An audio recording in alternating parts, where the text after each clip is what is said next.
Hello, everyone. Welcome to this webinar. We'll be starting in a few minutes. We're going to give folks time to join us.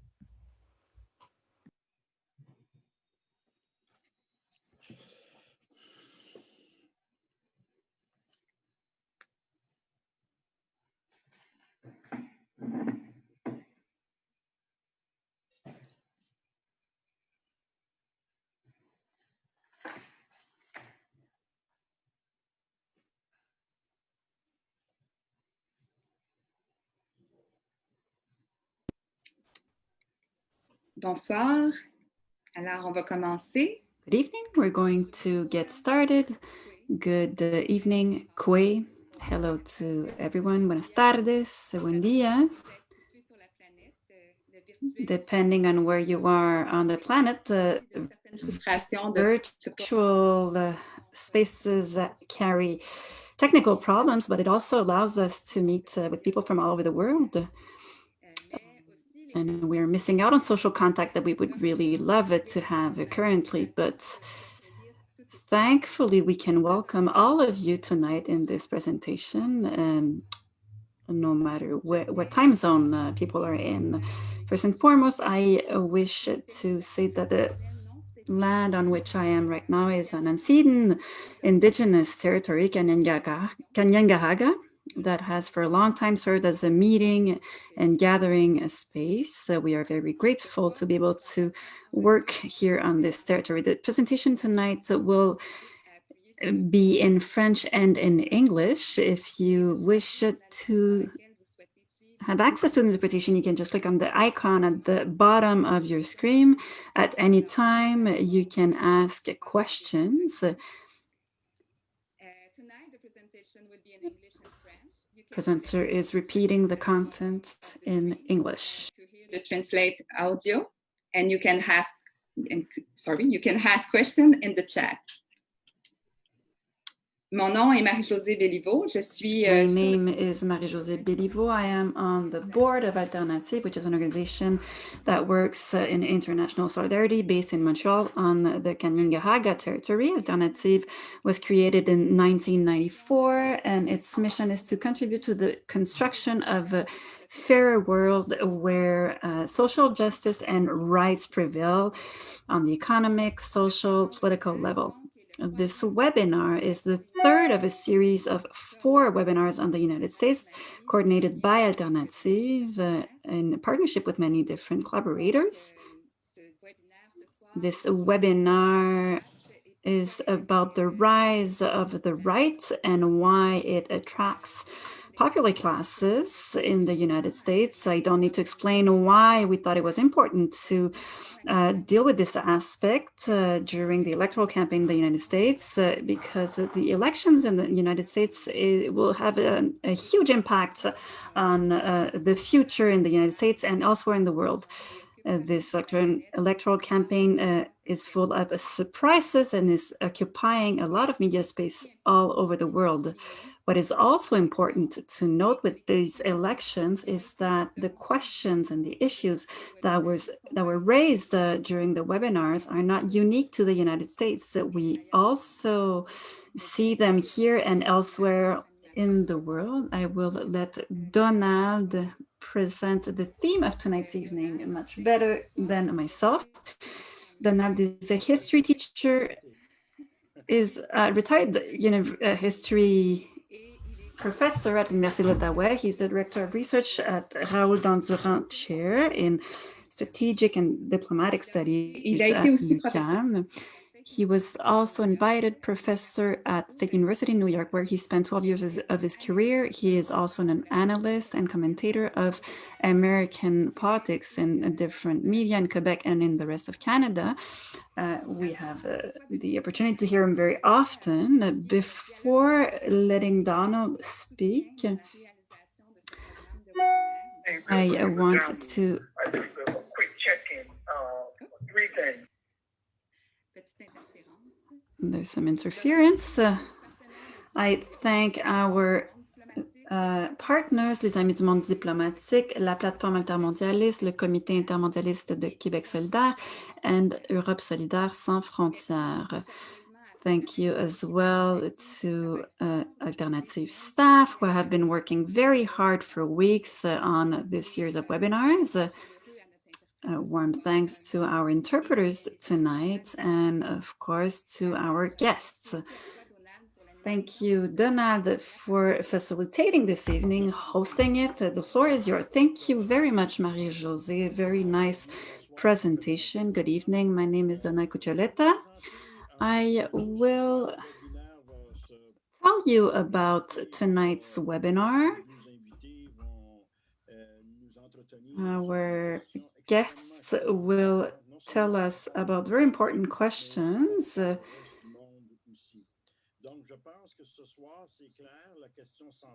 I think that tonight it is clear.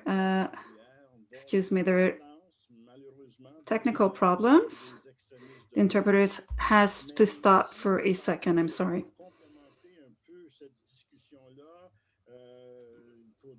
Jennie-Laure va regarder aussi au niveau mondial aussi. Pourquoi, effectivement, ce n'est pas simplement un phénomène aux États-Unis, mais c'est un phénomène partout dans les pays, on peut dire, capitalistes avancés. This phenomenon in all capitalist countries. I think that those two dimensions will complement each other. I will be introducing the bios of our two guest speakers for tonight. The first one is Jennie-Laure Sully. Jennie-Laure is a community organizer at CLE, Concertation of Struggles Against Sexual Exploitation. And she is also a researcher at the Institute for Research and Socioeconomics, IRIS. She is also very much involved in the women's movement and in migrant rights movements. Amongst the issues that she cares very much about are the fight against imperialism and Haiti's sovereignty. She is a member of Solidarité Québec-Haiti, Québec-Haiti Solidarity. Our second guest speaker is Bill Fletcher Jr., who worked for many unions and worked as a senior officer at the American Federation of Labor and Congress of Industrial Organizations to support workers and popular classes at the basis. He is also a president of Trans-Africa Forum. He was a researcher for the Institute for Policy Studies, and he is a member of the editorial committee of Black Commentator. He also leads many other projects. He is an author, and he defines himself as a socialist. Tonight, we have very distinguished guests who know their topics very well, so their presentations will complement one another. Before letting Jennie-Laure address us, I want to say that after Jennie-Laure's and Bill's presentation, we will have a panel, and so we'll have the chance to talk amongst the three of us, and afterwards, according to the time that is left in the evening, we'll have 30 to 35 minutes for questions and comments from the audience. The first person who will be speaking is Jennie-Laure Sully. So the floor is yours, Jennie-Laure. Alternative. Thank you, Donald. Thank you, Alternative, for organizing this webinar and this panel. I'd like to know how long I have for my presentation. About 15 minutes, but we can stretch it out a little bit if needed. But we have to make sure that we have time for the conversation after. I don't know if I'll take the full 15 minutes, but I'd like to start by answering the question that was asked. The question that was announced on the Facebook page was why the right is attracting the working classes. This is a question that we might ask differently, because what I see is that the working class might be attracted by right-wing ideas and not necessarily by the right as such. And that when we look at the elections, whether it's in the United States or other places in the world, what we see really is a loss of interest or a lack of interest from the working class to everything that is political.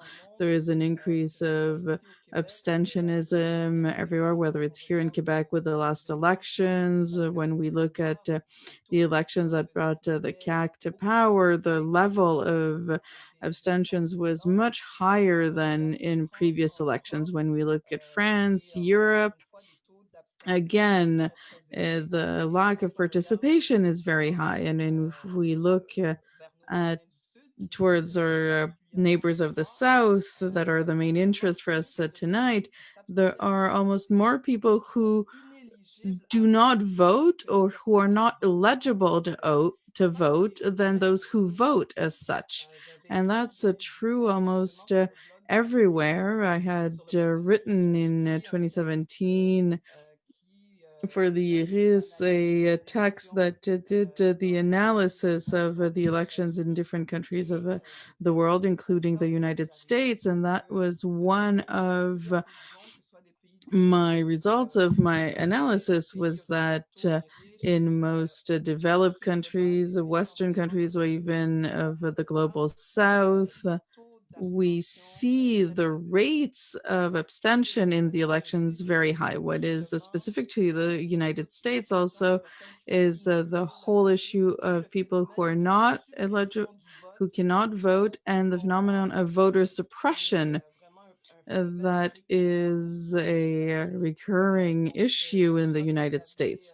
So I don't know if you've heard about this. There's been news recently, whereas there was a 10-hour lines for those who voted in advance in the United States. And one of the reasons that it took so long to vote in many states for the advanced voting is that there are less voting stations in certain states. We're talking of the suppression of 300 to 500 voting stations. So of course, people have to go to those stations that are left, and this causes very long lines, and hence there are voters who are discouraged, who decide that they can't do the sacrifice of taking so long to go and vote. So when we ask the question, why does the right attract the working classes? I think that it's important to to form the question differently and to ask ourselves, even before we speak of the attraction of the right for the working classes, there's the whole phenomena of the fact that the working classes are not motivated to vote, find themselves in a situation where they are brought to be uninterested by politics, and there are all sorts of ideas transmitted in the media to uninterest them into everything that has to do with politics. So when we start speaking of the media, I think that the media have a large part of responsibility on the fact that people from the working class might be interested by right-wing ideas and uninterested by politics.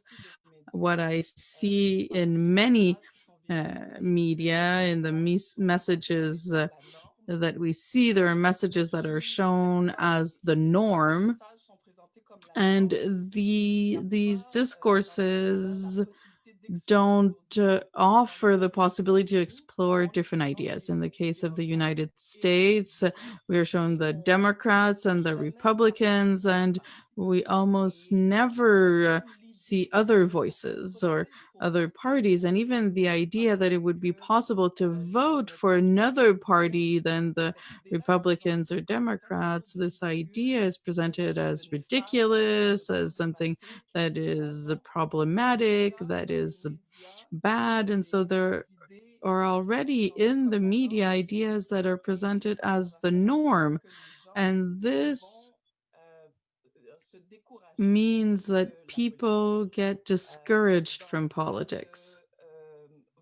In the case of the United States specifically, many people on social media, many people from the working classes express themselves saying, both the Republicans and the Democrats have deceived us. They've both had politics that have been negative for working class citizens, and we don't have any alternatives. And this idea of the fact that there are no alternatives is also brought forward by the media.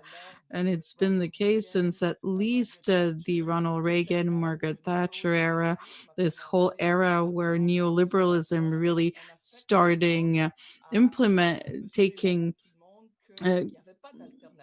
its place, and people are told that there are no alternatives. What the media shows, what the big political parties tell us are the only possibilities. And if you start thinking of other options, other alternatives, then it's crazy, or you're even dangerous if you start thinking of something else. Now, all this isn't new. We have to look at the history of this limitation of the debate, the history of this persecution of certain ideas.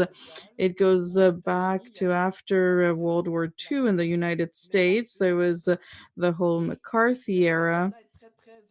And this period is extremely important to understand how we arrived to the present situation in the United States. And I think it's important to name some facts here. When we speak of the McCarthy era, we're speaking of Joseph McCarthy, who really launched persecution of any left-wing communist socialist idea. And there was this really anti-communist campaign. And between 47 and 53, there were 26,000 investigations on federal administration employees, which caused 7,000 people to leave their position, and many layoffs. And this was simply for being members of so-called subversive organizations.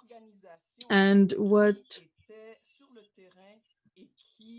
this means that the organizations that were on the ground and presenting certain ideas to the working classes disappear. There was a destruction of important political organizations that might have been able to bring forward certain socialist communist ideas, and that they attract the working classes. So there was McCarthyism that really destroyed all left-wing organizations that brought forward ideas that were in favor of the working class.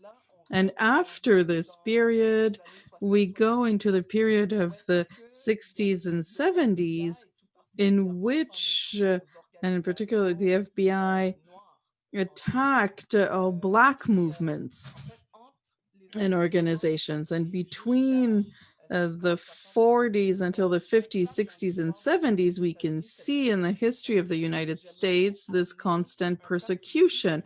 And I'd like to bring forward one specific case, the one of Claudia Jones. Claudia Jones, who was a member of the Communist Party in the United States at the end of the 40s, beginning of the 50s, who was a Black woman who in fact spoke of, we can present her as a precursor, as a pioneer of what we called intersectionality. And so Claudia Jones said that she was discriminated against because she was a woman, because she was Black, and because she was a worker. And so this, and she brought really an interesting perspective that presented the living conditions of Black women who worked as cleaning ladies, as really workers. And it was important to question the establishment in the United States. And Claudia Jones actually ended up being deported.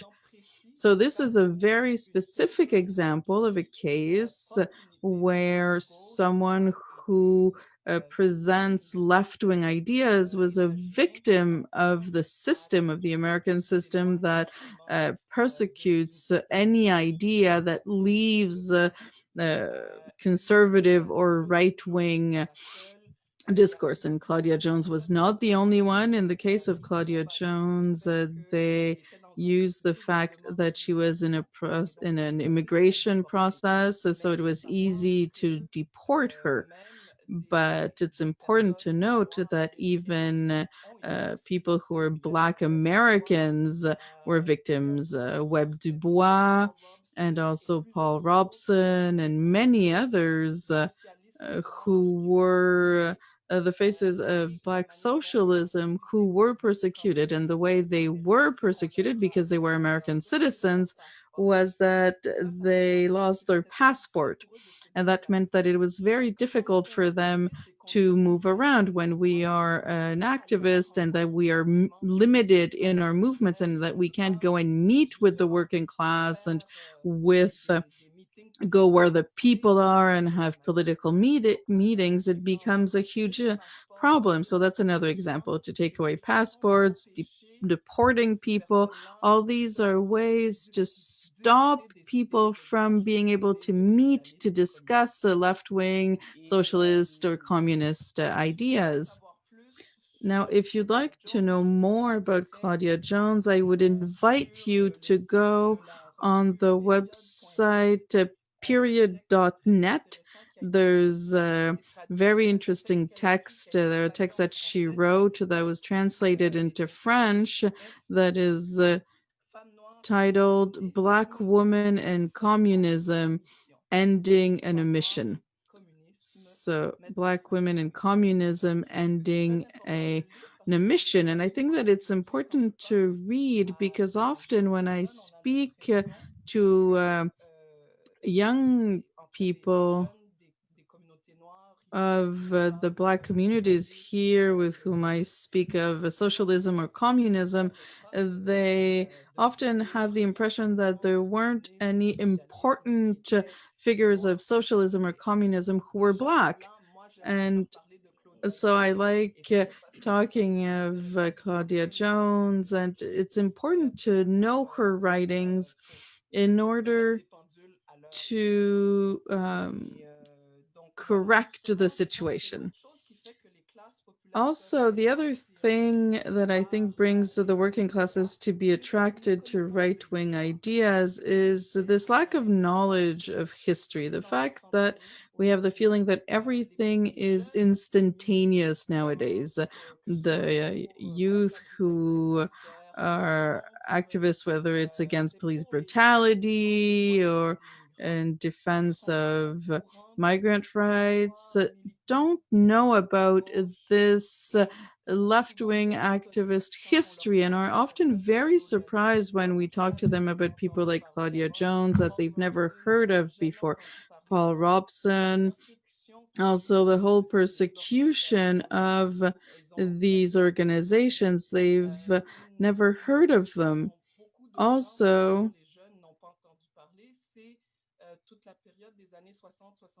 people don't know about the whole period of the 60s and 70s, where there was the CONTELPRO program that persecuted the Black Panthers and many other organizations. And again, there, the idea was to make sure that certain ideas never made it to the public sphere, and it was to block any alternatives to the imperialist, capitalistic, patriarchal system and a system of white supremacy in the United States. So it was really to block these alternatives. So that's what I wanted to say on the topic of why is it that working classes aren't attracted by left-wing ideas. I flipped the question a little bit. It's because these left-wing ideas are not present in the media, and those who carry these ideas are often persecuted, and that their organizations were systematically destroyed in the last decades. I'd also like to invite people to listen what the historian Gerald Horne says on this topic, and Chris Hedges. These are two people who have talked a lot about what I just mentioned. There's a book called Black Liberation and Red Scare. And this is a book by Gerald Horne, and I think that it is really worth a read. And there are also videos in which we see Chris Hedges and Gerald Horne having a conversation, and I think that it's worthwhile looking at. So that's what I can say to start. Maybe I can stop here and then we can continue later. Thank you very much, Jennie-Laure.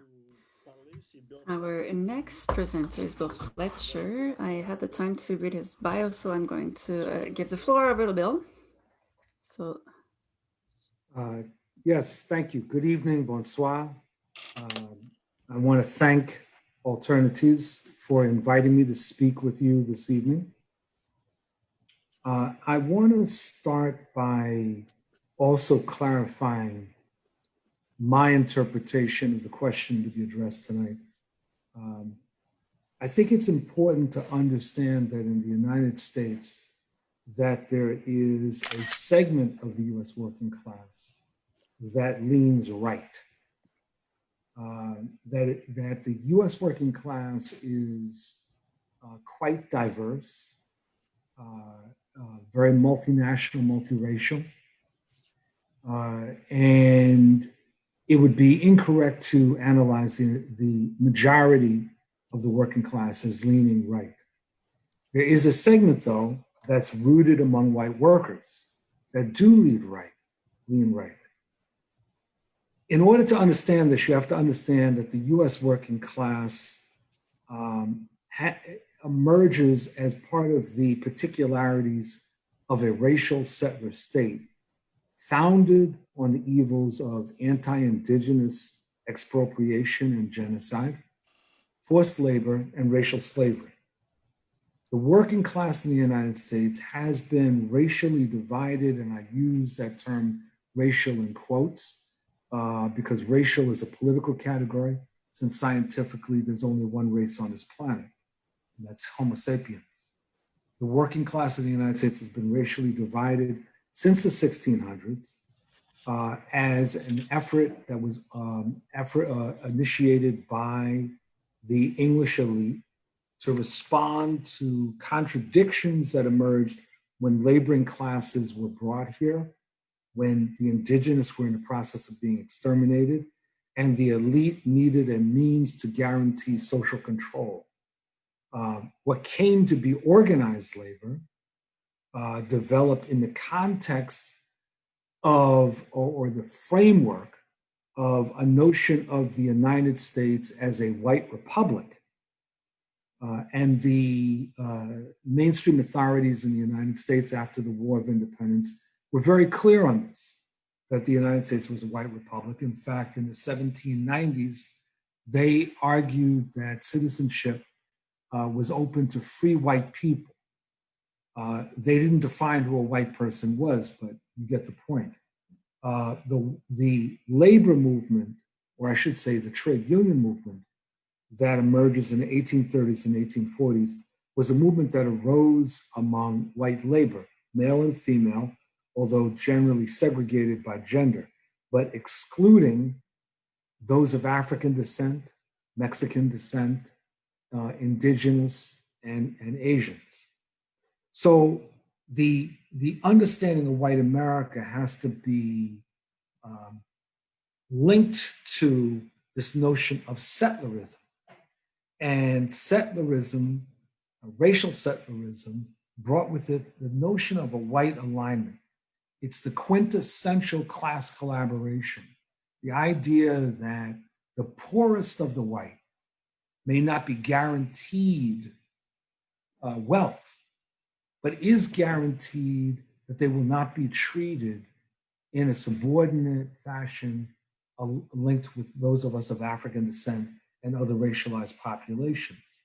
This becomes very, very important in terms of breaking or deforming an understanding of class in the context of the United States and deforming the notion of class as understood by the large majority of the white population. In fact, I would argue that most whites privilege race, in fact, over class. Settlerism over time merged with and evolved into imperial consciousness, which deepened this notion of class collaboration. Now, what we're looking at, and I think the impetus for tonight's discussion must be situated in the context of a global rise of right-wing populism, within which one can find neo-fascism, but is not exactly the same. This rise of right-wing populism is very, very important in terms of understanding what has been emergent in the United States. And right-wing populism, in its essence, is a racist, misogynist, xenophobic, irrationalist movement that poses that it's the people against an elite, but the people are generally defined in demographic terms, ethno-national terms, and sometimes religious terms. It is thoroughly reactionary and ends up becoming the breeding ground for even more nefarious political tendencies like fascism. But why this global rise of right-wing populism? I think that there's several different factors that have to be looked at. One is the crisis, to borrow from the late Samir Amin, the crisis of socialism, the crisis of the national populist projects in the global South, the crisis of the welfare state. The deconstruction of these presented a problem and derailed the working class project. It really opened up the question, what is a working class project in this era? The second point is the growth of neoliberalism, which my colleague Jennie mentioned, the defeat of a collectivist approach by individualism and entrepreneurialism. I can't speak about Canada, but what I can say in the United States is that we are still dealing with the ramifications of Reagan and Reaganism, which stomped on the notion of collective struggle and replaced it with the idea of the enlightened individual and entrepreneurialism, which has actually even permeated progressive and left circles in many cases. A second aspect of neoliberalism, of course, is the economic relocation of industries and the shift in jobs. And the third is what Jennie raised, which is the notion of there is no alternative. And neoliberalism has had a devastating effect, including within left circles, thus resulting in a problem where progressive and left political parties are often elected to office and then find themselves embracing neoliberal economics, although they may put a velvet cover over that. This is the kind of thing that promotes the cynicism and despair that Jennie was raising, I would argue, where people say, what's the use? A third factor that's contributed to the rise of right-wing populism are mass migrations and changing demographics. I mean, historic levels of migration, much influenced by the impact of imperialism on the global South, much influenced by the economic catastrophe, or the environmental catastrophe that the planet is facing. And these changing demographics have fueled certain ideological orientations within the right, which we'll talk about later. A fourth factor, I mentioned the environmental catastrophe and the whole threat to the future of humanity, which can lead to despair. and cynicism. A fifth factor are changing gender roles and the fight for equality, and particularly the victories that the women's movements had made around the world in changing their role vis-a-vis men. And one of the responses that we've seen, particularly in places where there's been economic crises and a surplus of educated men, is this revolt, this attack, this blaming, this misogynism against women, blaming them as if they're the source of the problem. And finally, there's a search for order, to almost to borrow from Wilhelm Reich in his book, The Mass Psychology of Fascism. It's really important to look at the dynamics within the family and the authoritarian family and this deep desire for order in the face of chaos. All of these have affected the United States to different respects. Now, what is sometimes identified as a working class in the United States is not actually the working class. And I really want to double underline this point, because in the aftermath of the 2016 election, presidential election, in the immediate aftermath, there were those that argued that there had been that this had been a white working class revolt against the elite. But the more people studied what actually happened, the more that they found that the social base for Trump was essentially the same social base of the Tea Party movement of a few years earlier. It tended to be the segment of the population that generally gravitates towards the extreme right. You're talking about the middle strata that is feeling crushed by the super rich on the one hand and the poor on the other, is trying to way out of this situation, is feeling like they are being removed, and are not the people, interestingly enough, who are mainly suffering from the impact of the economy and economic relocation. They're the people that fear that they will suffer. So one side note on that is that in the aftermath of the 2016 election, what was discovered that a lot of people found astounding was that on opinion polls, those people that identified their concerns in terms of voting as beginning with the economy tended to vote for Hillary Clinton. The people that prioritized immigration and terrorism were the people that tended to vote for Trump. So I think we have to be very careful how we start identifying this issue of which class supported Trump. In fact, in the case of 2016, Trump won the majority of all segments of the white population, class, income level. It was not that the white worker rose to the occasion to embrace Trump. It was a white nationalist, a right-wing populist victory by Donald Trump.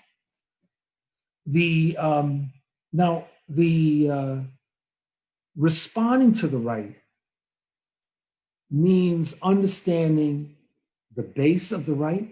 It means countering right-wing politics within the working class by addressing racist and national oppression and xenophobia.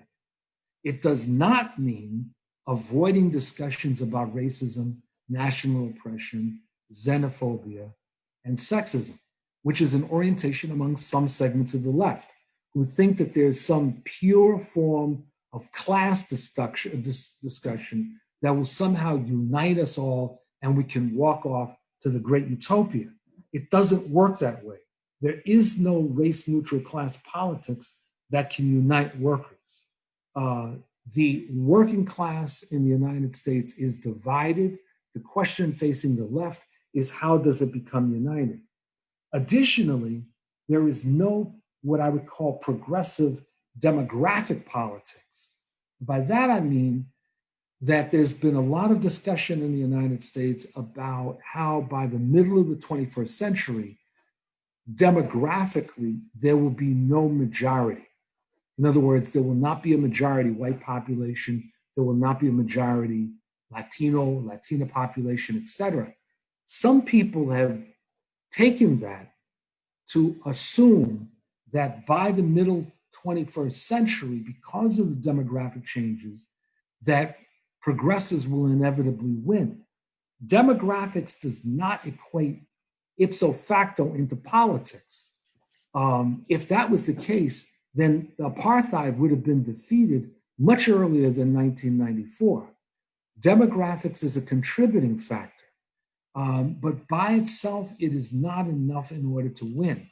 We need to have and need to be thinking about a politics that's rooted in the bringing together, the alignment of progressive social forces. And within that, obviously, building bases in different demographics. But it's fundamentally a political question. It's not that we will evolve our way out of this morass. I guess the final point is this, again, to sort of borrow from a point that you raised, Jenny, that we on the left must convince the dispossessed that something can be done and can be created that is different from the misery in which they currently find themselves. That to the extent to which people believe that nothing can actually be done, the combination of that despair, along with various forms of voter suppression that were mentioned, will lead to a complete demobilization. It's the extent to which that we can begin to offer an alternative that we put into practice through winning political power that we actually have a chance at fundamental social transformation. Thank you very much. Thank you, Bill. Thank you. Nous avons peut-être à peu près 10 minutes. Si we on have veut... 10 minutes or so for a panel. I propose that we have a panel with Jennie-Laure, Bill Fletcher, and myself. And I will get the ball rolling by asking a question to Bill and Jennie-Laure. Le mouvement de gauche marxiste. When you say, Bill, that the Marxist or communist or left-wing movement, does this movement or these organizations need to reinvent the word working classes and to move away from this monolithic position? Everyone works, but the concept of the working class, around which I was raised and I studied in the communist movement here, isn't the same anymore. And we see now that there's a civil society that is a mosaic, that is multi-ethnic, that comes from everywhere. And the question is, how do Marxists, socialists, or even communists, how can they be able to include all these parts that constitute humanity and make them understand that it all goes in the same direction? So to offer a socialist utopia, a socialist reality.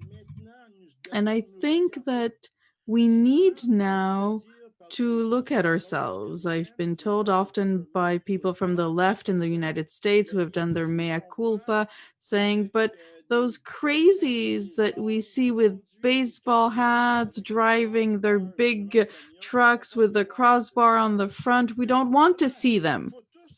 But on the contrary, we have to go towards everyone. And so I think that somehow us as the left, if we define ourselves as someone from the left or Marxist or socialist or even communist, we have to look at ourselves in the mirror. The world is different.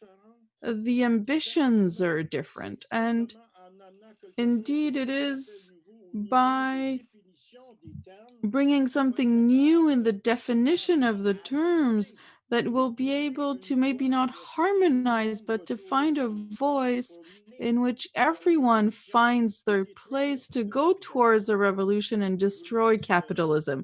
So I'll open the discussion with that to Jenny and Bill. Is this directed to me or to Jenny? Je peux commencer et I'll start, and then quickly I would tend to say that before we speak of new definitions or recategorizing the struggle in a certain way or another, to speak of working class or to speak of socialism, yes, we have to do all this because, yes, indeed, these ideas have been evacuated from the media and the public discourse. So there is a responsibility from the part of those who call ourselves from the left or socialist to start over or to find a different way or different ways to talk about social classes, working class, etc. But before we do that, I think that we also need to work towards what the feminist groups in the 60s and 70s called to raise the consciousness or consciousness raising. There's that work to be done first because there are people who are totally at the bottom of society who have less rights and suffer more discrimination. I think, amongst other things, migrant workers, those who migrate and find themselves in conditions in which their rights are not respected, in very difficult working conditions. These people fled very often countries in which they were in some kind of danger, or it was precisely neoliberalism that came and devoured the global south, and they really suffered the consequences.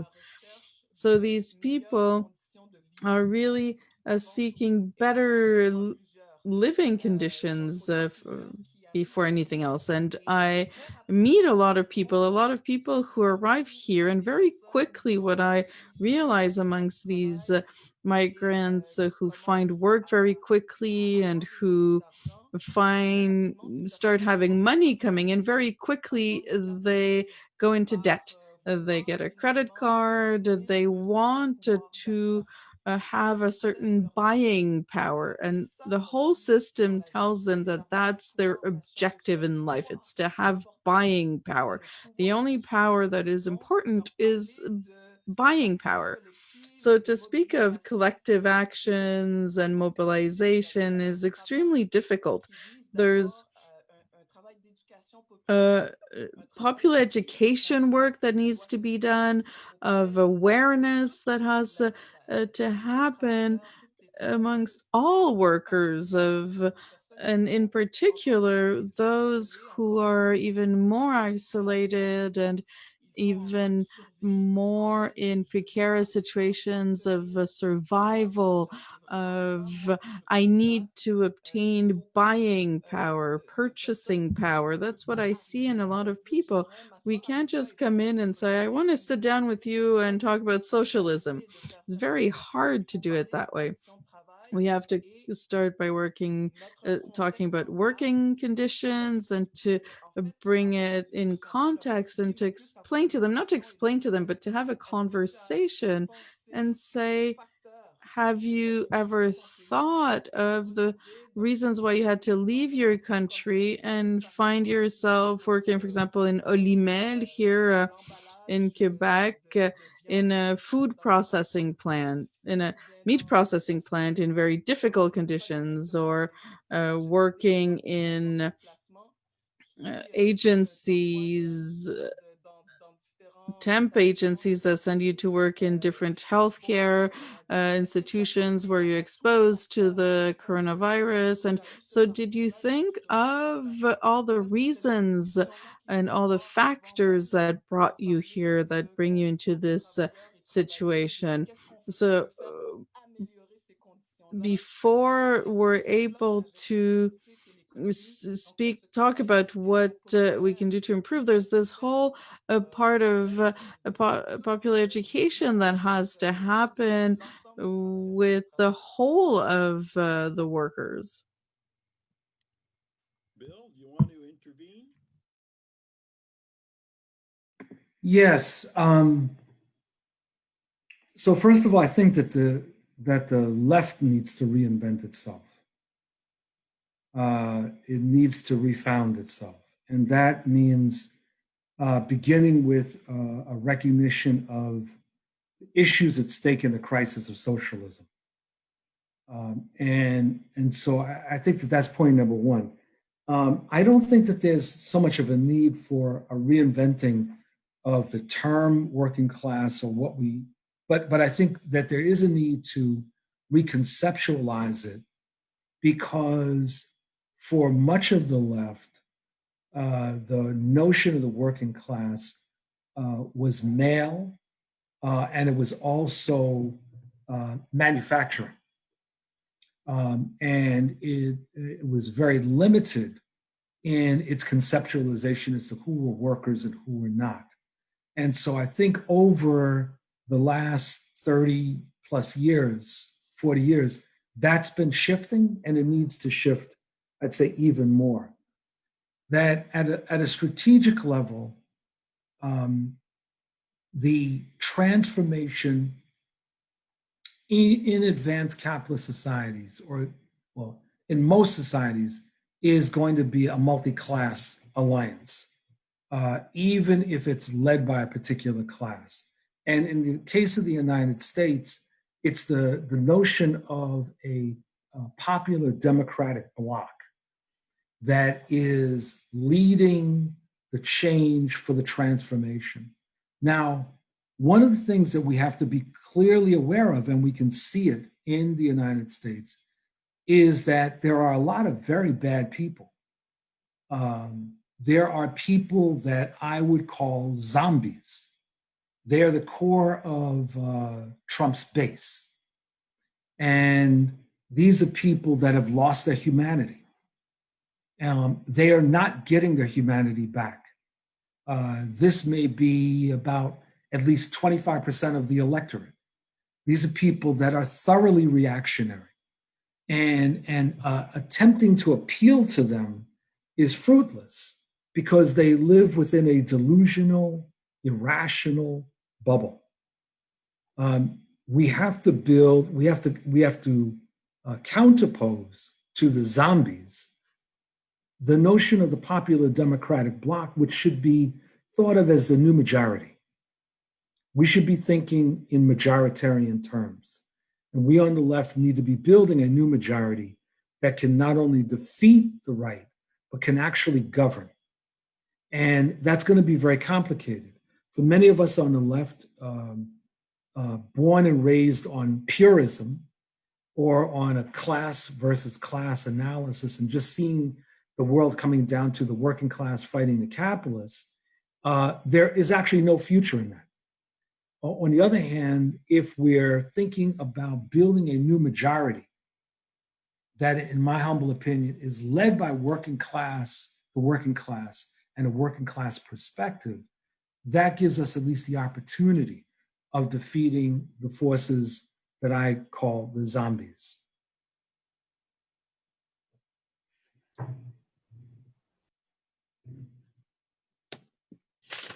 It is now 6:54, going to 6:55 on my clock. And I think it is time to open to questions. And I can see in the chat that we already have people who have put questions. Questions from the people who have been following your discussions. Donc, Jenny, on va passer, je pense, à la question des questions des gens. On va passer à ça. Et je vais peser sur la conversion. And I will open the chat and see what we have.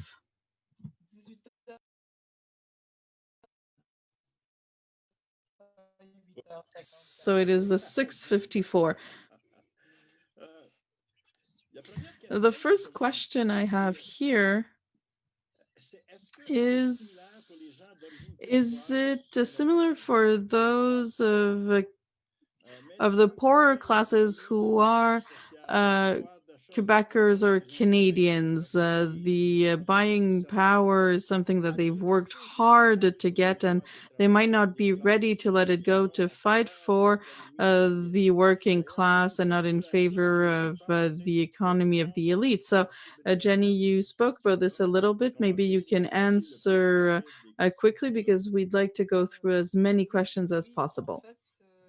So, yes, in fact, all segments or sectors of workers, whether it be the sectors in which we find those who are most discriminated against, the aspiration is this buying power. And then we go up and we see that it is the same thing at all in all classes. I think that when we look at Quebec society and we look at how the middle class since the 60s and 70s has evolved, there was what we called a new Quebec middle class that had very specific objectives in terms of buying a car, buying a house, having a credit card.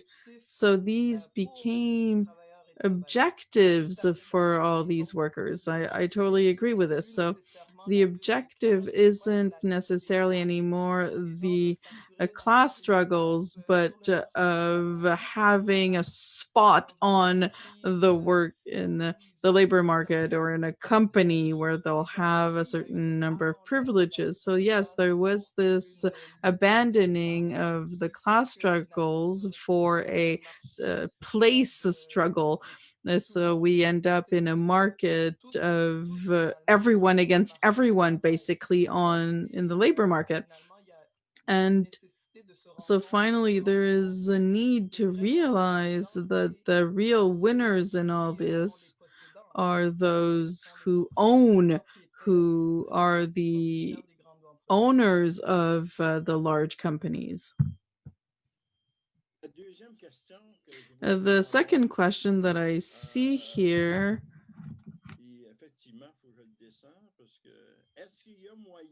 is there a way of being able to convince people who are, let's say, closer to the right-wing movements?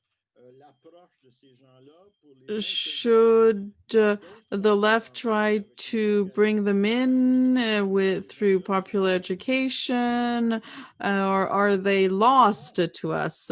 How can the left answer to these people to try and bring them on the side of more progressive or left-wing parties? I think that this would be a question more for Bill Fletcher, if you can answer. Yeah, thank you. I think overall, we should not be concentrating on trying to win people that are hard right-wing believers. Another analogy that I use, which I think is very appropriate, is the Flat Earth Society, which is based in Britain. And these are people that believe that the Earth is flat. And I remember quite well in the 1960s when there was a US spaceship orbiting the Earth, the Flat Earth Society sent a congratulatory note to them, welcoming them, and saying that while they were sure that it appeared that the Earth was round, that was nothing more than an optical illusion. Now, what do you say to people like that? How do you convince them out of a delusion? And that's the problem when we concentrate on the right.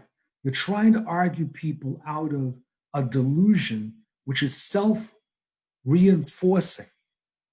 The delusion is reinforced by the people that they're around, the media that they access. No, actually, I would say that we need to concentrate on the 70% of the people that are not trapped in that delusion. Now, that 70% may not be all people that are on our side, but they're at least in touch with reality. So I think that we have to be very, very careful about that and not waste our time on people that frankly are hopeless. Il y a une question ici qui m'était posée en We have a anglais. question here that was asked in English. I'm going to translate it, and I will then ask it not only to Jenny, but to Bill as well. What is the role of religion when we speak of the right-wing rise with evangelicals in particular? What we know they're conservatives, so they do have a role in the conservative buildup in the United States and elsewhere in the world. How do you interpret the role of religion that draws those people and brings them towards the right? Jenny, please, and I will then ask Bill to answer the question. So, Jenny? Quand j'analyse ceux qui dirigent when I analyze leaders in the United States, those who are in the government or in other rich countries, I see that they, first of all, themselves are members of religious organizations. And their organization is the religion of the market, the free market. It's the first thing to mention when speaking of religion. Most of state leaders, members of political establishments in the United States, in Canada, or elsewhere, do adhere to religion. It's the religion of the market. I wrote a text that you can find on the Iris blog about this topic. Those people, those members of the American political establishment are convinced that there is no alternative. They are convinced, that neoliberalism, the market hand, invisible hand, they're convinced that those things are real. And what they do, to answer the question about evangelical, is that they use the strengths of a religious ideology because they know that it is strong, and they ally with evangelical groups. We have seen that it's the case in the United States. There is an alliance between right-wing conservatives and evangelical organizations. We've seen it with Bush, and then many other Republicans have continued doing it. Donald Trump, it's the same thing. So this alliance is not new. And it's not surprising to see such an alliance between right-wing evangelical organizations and right-wing ideas. The analysis of other social factors is then discarded when we know that populations that suffer from a lack of motivation or a certain form of despair can have the tendency to turn towards religious groups who will give them not necessarily hope, but who will at least give them the illusion, as Bill was saying, an illusion that everything will turn out well and that they will find a religious community with other people who care about their well-being. It's something we see in all societies where the social connections have been broken, when there is no solidarity between workers, where people lose all their references. They have a tendency to turn towards religious figures, priests, pastors, people who are spreading the good news, who are telling them that they can be saved despite the despair that surrounds them. So people can have that reaction to turn towards religion, and the political establishment knows that and has a tendency to form those alliances with the evangelical in the United States. I'd like also to add that those alliances that the American political establishment creates with evangelical organizations, they have the same tendency to do abroad. They align in the Middle East, for example, they form alliances with religious groups, or they use religious tensions for political gains. So it has always been part of the modus operandi of the American political establishment to instrumentalize religion for political advances to better control population. Bill, you want to take up that question? Sure.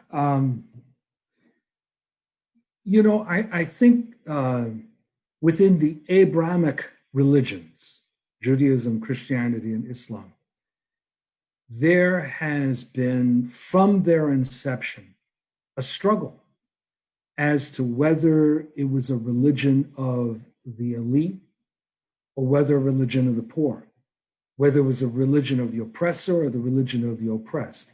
And in each case, there's been a struggle, fierce struggle of interpretation. You know, the use of Christianity, for example, to justify slavery, compared with the use of Christianity by people like John Brown to endorse and explain a war against the slavocracy.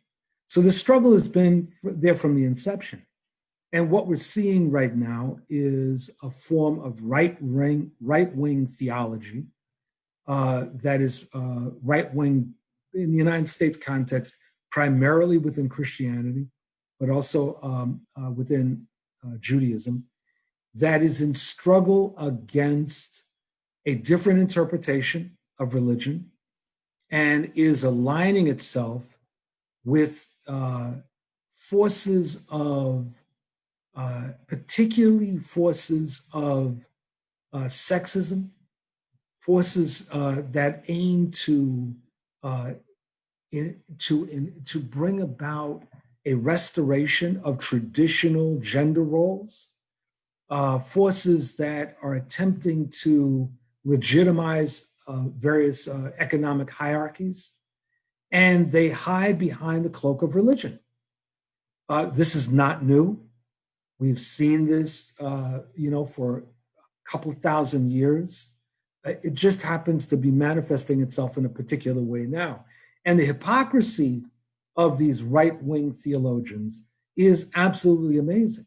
In the US context, the idea, after years of hearing about the moral majority and the family values, and you have a president who has been married and divorced several times, has been the source of allegations for all kinds of sexual misconduct, who has allegations against him in terms of the manner in which he's dealt with colleagues, contractors, etc. And yet he's upheld. Whereas these same forces on the religious right were attacking Barack Obama. I mean, it's completely absurd, and it's the height of hypocrisy. But what the right-wing theologians understand in our case is that Trump is a blunt force object. That's what I call him. He's a blunt force object to advance their agenda. So they don't really care whether he has family values. They don't care whether he has any values. What they care about is that he advances their agenda. Je veux juste intervenir après ce que Bill a dit. C'est exactement. I just want to intervene after what Bill said. It's exactly what Donald Trump is. He is, in popular language, he's the pit bull of that capitalist class, the American capitalist class needed at this time in history to reconstruct capitalist hegemony inside of the United States, but as well all over the world, throughout the world. And that's why they were drawn to Donald Trump. And if we see the tendency in Wall Street today, and if we look at the capitalist class throughout the 52 states, because Wall Street is a symbol, but the capitalist class is in Chicago, Las Vegas, Atlanta, everywhere. Even now, when we look at this political class, we see that it has a tendency to still be looking now and for the future at Donald Trump as the necessary man, the necessary pit bull to pursue this strategy in the midterm to strengthen in the 21st century the hegemony of the United States over the world. So it's very serious what's happening. The other question that I'm going to ask, and I'm going to ask it to both panelists, could we say that the left is not close to the people anymore? Could we say that the left lives in an ivory tower? I'm going to let Bill or Jenny, if you want to go first, whoever wants to speak about this.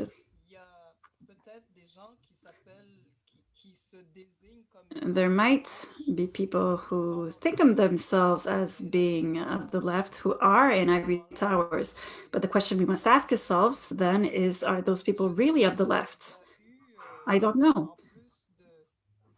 On top of this wave of neoliberal ideas that fell upon our societies since the 1980s, there has been a tendency to what we call the liberal left, even a neoliberal left. Some people have adhered to neoliberalism, but have continued saying they were left-wing.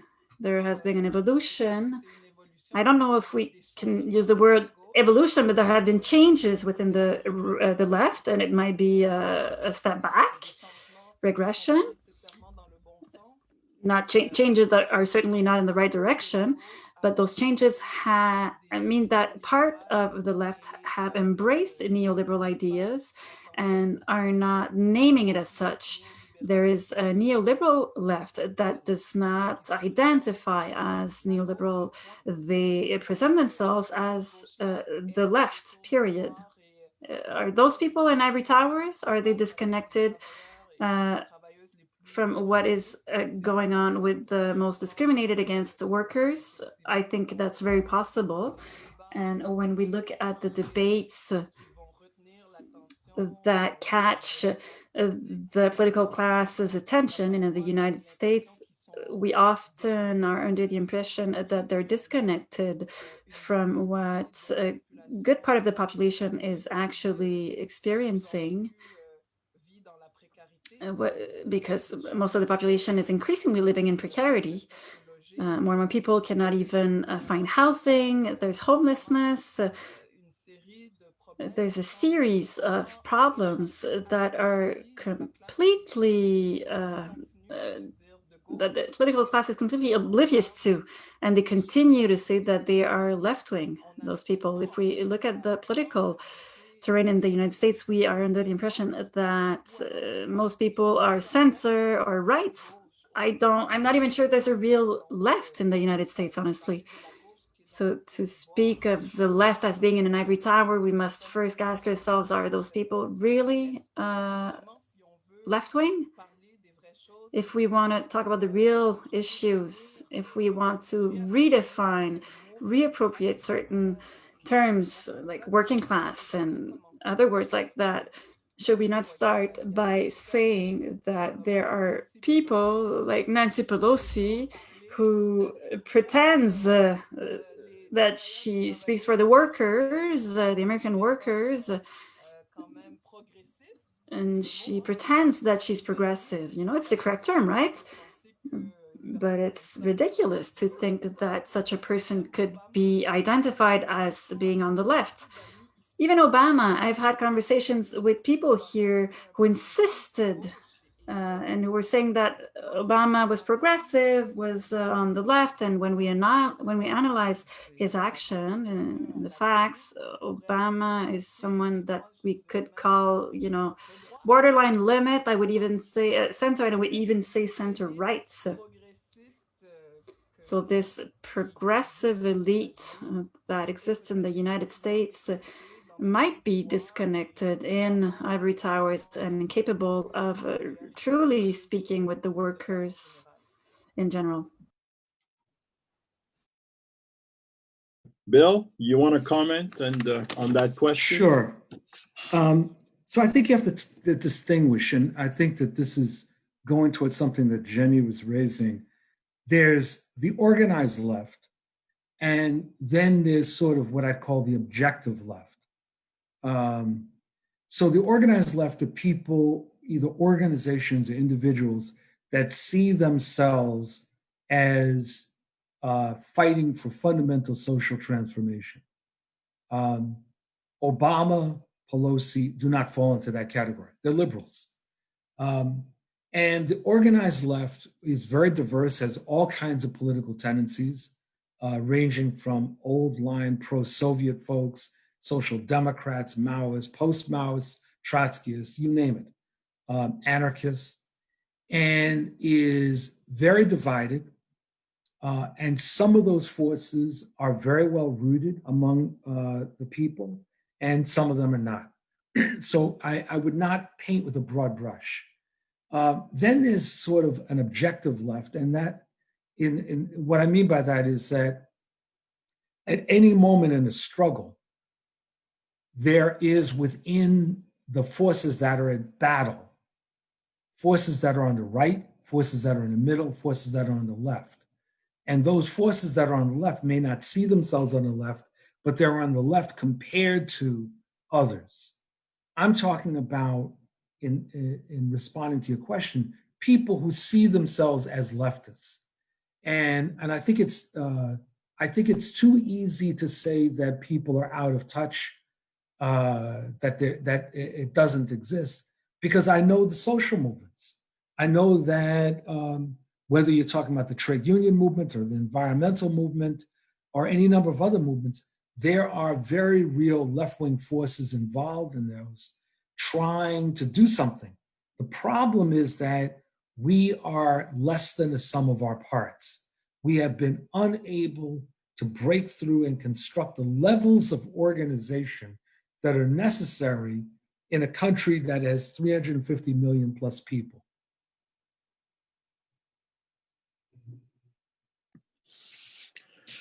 Une autre question. Another question. Are we on the path, we can say, of an antagonism of classes? Are we also close to a certain conversions of struggles against oppression in general? So it's a two-part question. On the one side, are we on the path towards developing a class struggle? And on the other side, are we seeing conversions that might bring this fight against oppression? If we speak of class antagonism, it's clear that this isn't anything new. We're not going towards that. It's already the case. If I think of Warren Buffett, who had said a few years ago, there is a class struggle and it is my class who is winning. So the class struggle, whether we're aware of it or not, exists, and there is a class that is definitely winning. So I think that it brings us to the issue of being aware of these dynamics and these power relations. And once we reach this awareness, we can go towards a convergence of the working class in order to mobilize and take back what was taken away from us, take back our true power over our lives, over the organization of our societies, our places of work.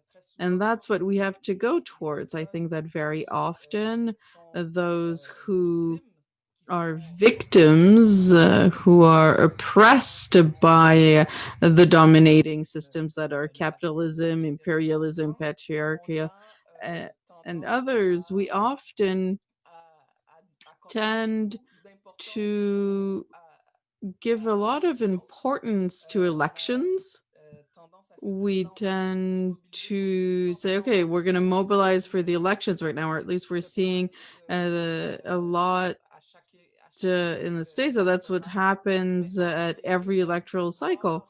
But in between that, there's a power that needs to be established between our organizations, our feminist organizations, environmental organization, our workers organizations, to build up these organizations, to build up the cooperatives, the alliances, the partnerships between different groups that are within the communities. That's the work we need to do. And that work needs to be done in convergence. We need to be able to rely on the strengths of different groups who are our allies in order to be able to move forward. Are we going towards this convergence? I'm not sure, honestly. I don't want to be pessimistic, but I'm not sure. I see some elements in the United States. There are groups like Cooperation Jackson that are, I think, in Mississippi. Is it Jackson, Mississippi? Yes, who are doing a lot of great work on that front, and who try to create strong organizations and alliances amongst them. But we would need a lot more initiatives such as that one. I don't think I have anything to add. Okay. That was a good summary. J'ai une autre question. I have another question. It's on the media, especially specifically on the role of the media. We always see on television, whether it's in soap operas in the United States or other shows, or even where it's the success story that takes over everything else. Everyone must be successful in capitalist society, and success means more material goods. It means that you've succeeded in life. So if this is what dominates the discourse that we see in our advanced capitalistic societies, does this mean that the struggle we're leading is purely symbolic? That's the question.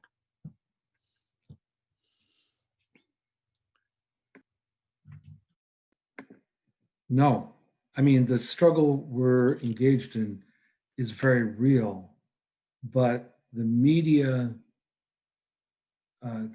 has a means of mystifying what's at stake, and it can entrance people. Thus, individuals can believe that they too, if they play their cards right, they too can become super wealthy.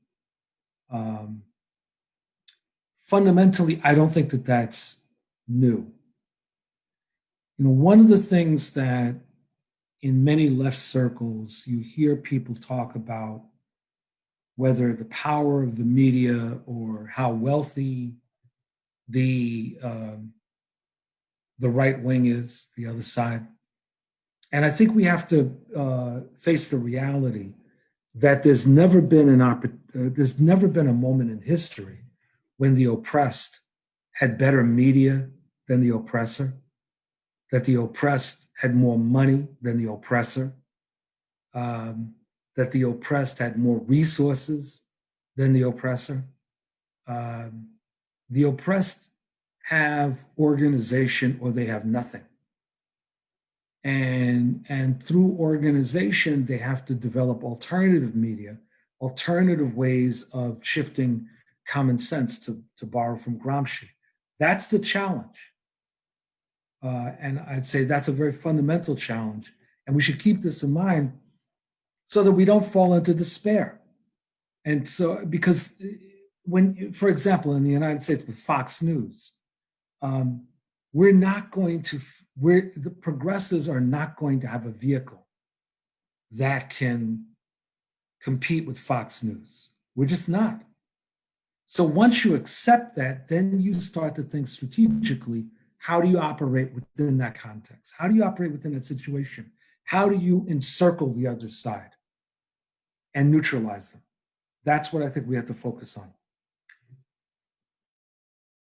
Jenny, veux-tu intervenir sur ça? Jenny, would you like to add something about this? No, I think Bill gave a great answer. I would just like to add something to say that the role of the mass media today is to promote what Guy Debord wrote in 1966 when televisions were still in black and white, the society of spectacle. Everything has become a spectacle in our society. Even the worst accidents or catastrophes, the news that is shown 24/7, 7 days a day, it becomes a spectacle, it becomes video, and people stay hooked on something that after 2 or 3 times you've seen it, you don't even think of the accident or the incident anymore. And it becomes entertainment. And Guy Debord had defined that as the society of spectacle. And in the United States, they call it infotainment. And if we go back to Marx and his writings, especially in 1844, when he speaks of alienation of the masses, it's that whole society of the spectacle that makes us totally alienated not only towards our neighbor, towards the other human beings of the planet, towards even ourselves. Finally, this alienation removes the humanity in us. And that's strong, and that's why the left always needs to have a humanitarian approach in its discourse and actions, because if we lose the humanity we have, we become simply beings without any effect anymore. We lose sympathy. And I think that that's the thing, as Jenny was saying, to try to convince people. We speak to humans because we are humans. We must never forget that. Now, I think we have time for one last question, specifically on the United States. Right now, we have a capitalist in power who seems threatening and erratic. Are the United States ready to go back a little in past to find just a regular capitalism?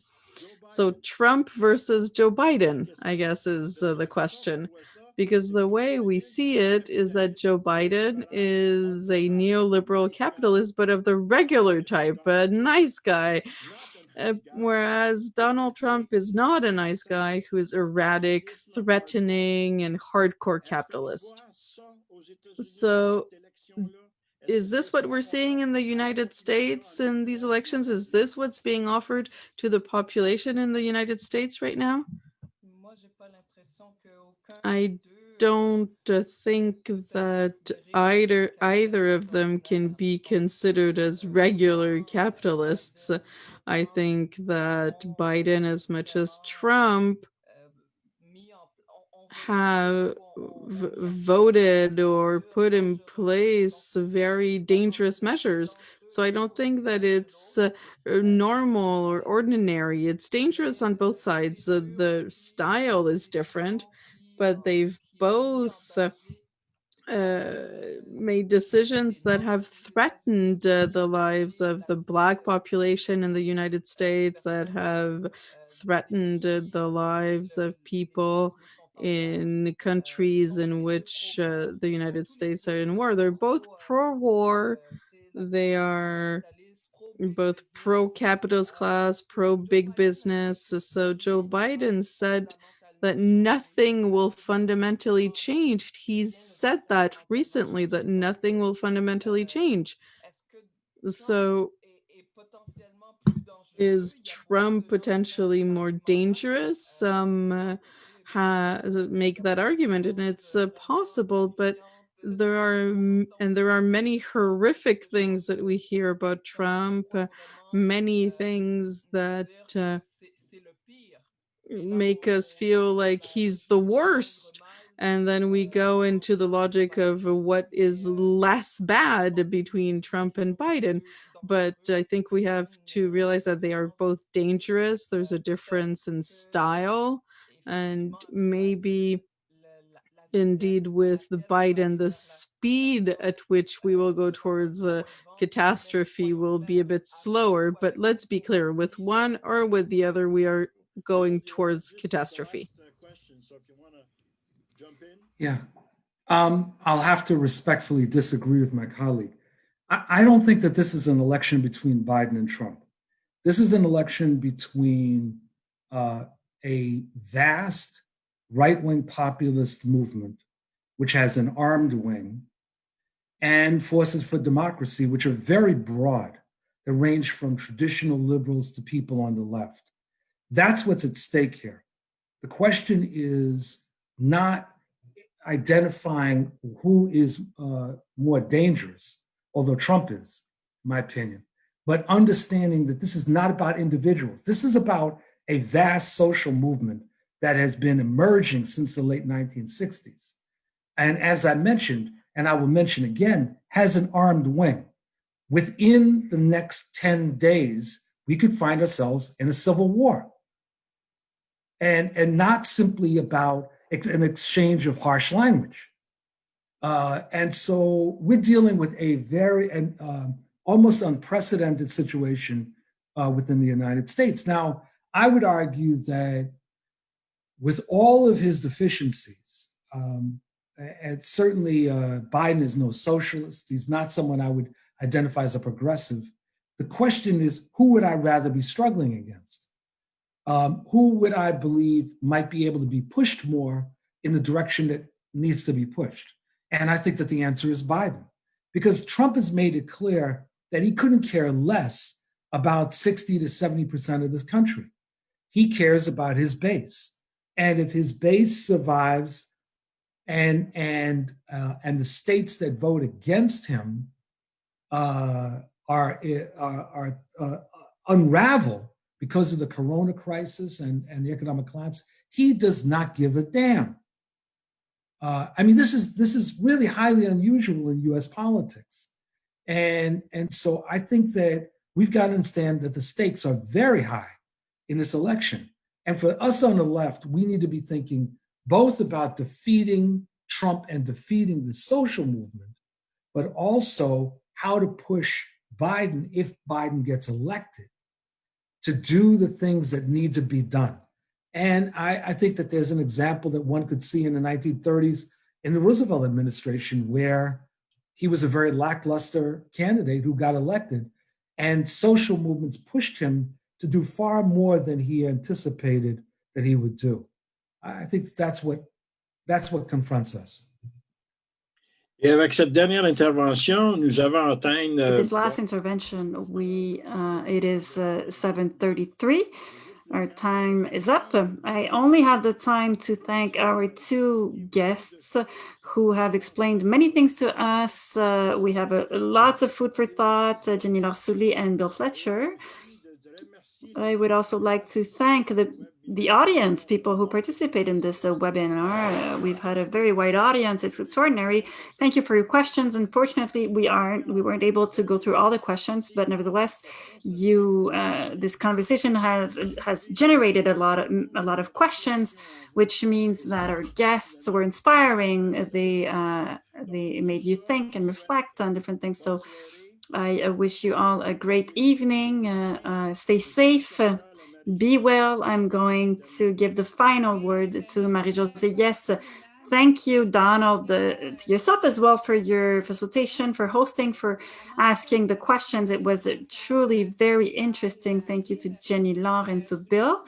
I want to remind you that we have another webinar coming up. So it's a series of 4 webinars.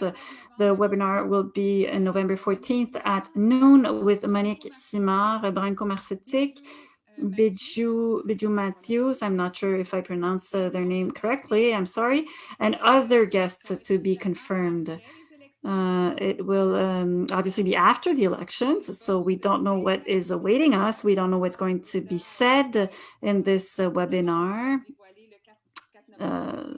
So we're going to know more on November 4th in the morning. So we hope will be many to assist in this webinar, which will be very interesting as well. So I learned a lot tonight. It was a great evening. I also wanted to thank Dialogue Global, the team and the support for their support with these webinars. Thanks to our interpreters. It is challenging to translate this to our partners, les Amis du Monde diplomatique, la plateforme intermondialiste, le Comité intermondialiste de Québec solidaire and Europe solidaire sans frontières. Warm thanks to the team at Alternative who worked very hard for this webinar. So without further ado, have a great evening. Keep your fingers crossed for the 3rd and the 4th of November. Thank you, everyone. Thank you. Goodbye. Stay safe. Toi aussi, Jenny. Toi aussi. Ciao, ciao.